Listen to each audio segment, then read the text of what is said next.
皆さんこんにちは。今日は日本の会社の方からプレゼントでもらったカップラーメンを紹介したいと思います。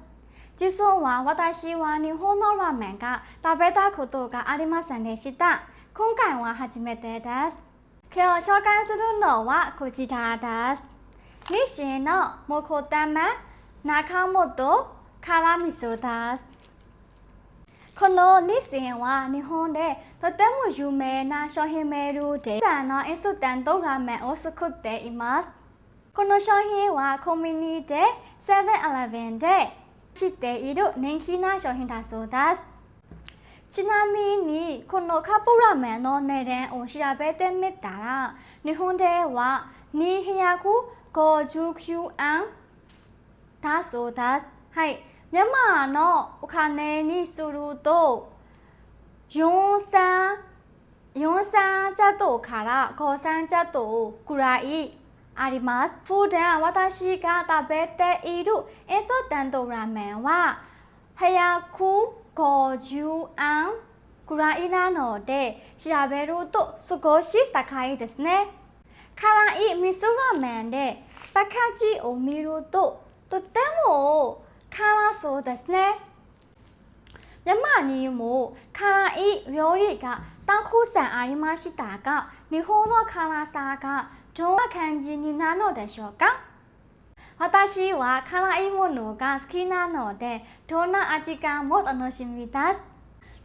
TikTok で見た動画にすると、このラーメンでは納豆やチーズが入れてアレンジするのが日本で流行していることだと思います。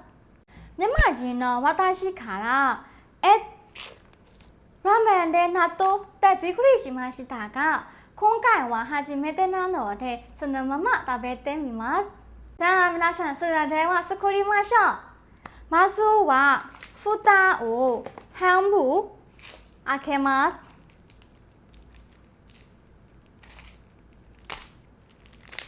放心。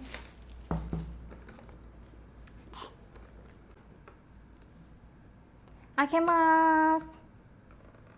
半分開けますね。次に納豆を内側の皿に入れます。上手ですね。そして蓋を閉めて5分待ちます。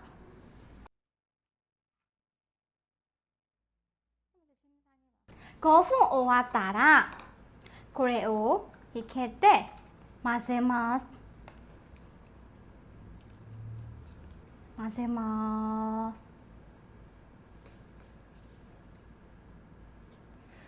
美味しそう、皆さん。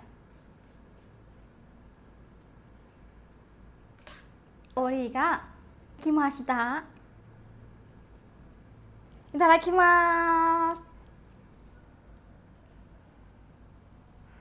おー、皆さん、美味しそう。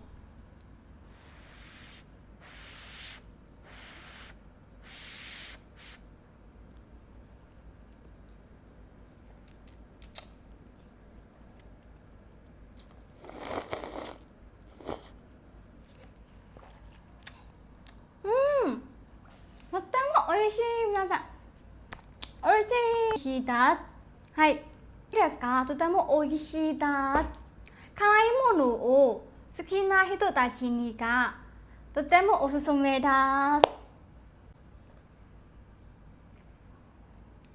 おー。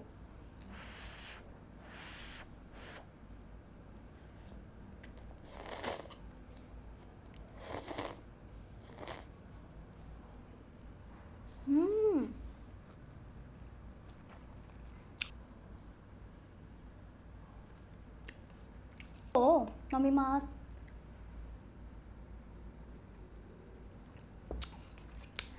辛い。最初は味噌の味がしましたが、その後は赤くになりました。そして納豆と野菜も入れたので、とても美味しいです。今回は初めての日本のカップラーメンを食べましたが、とても経験になりました。皆さんはこのもこため仲本のラーメンリソラーメンを食べたことがありますか？はい、食べた人があったらぜひコメントに感想を教えてくださいね。次はベソ他のおすすめたいカップラーメンがあったらぜひコメントに教えてください皆さん。今日は初めての日本のカップラーメンを食べてみました。美味しかったです。人気がある理由もわかる気分がなりました。はい、皆さん、いつも私のライブ動画を見てくれてありがとうございました。皆さんのコメントや応援は私に励みになっています。チャンネル登録といいねよろしくお願いいたします。ではまた次回のライブに動画に会いましょう。皆さん、バイバイ。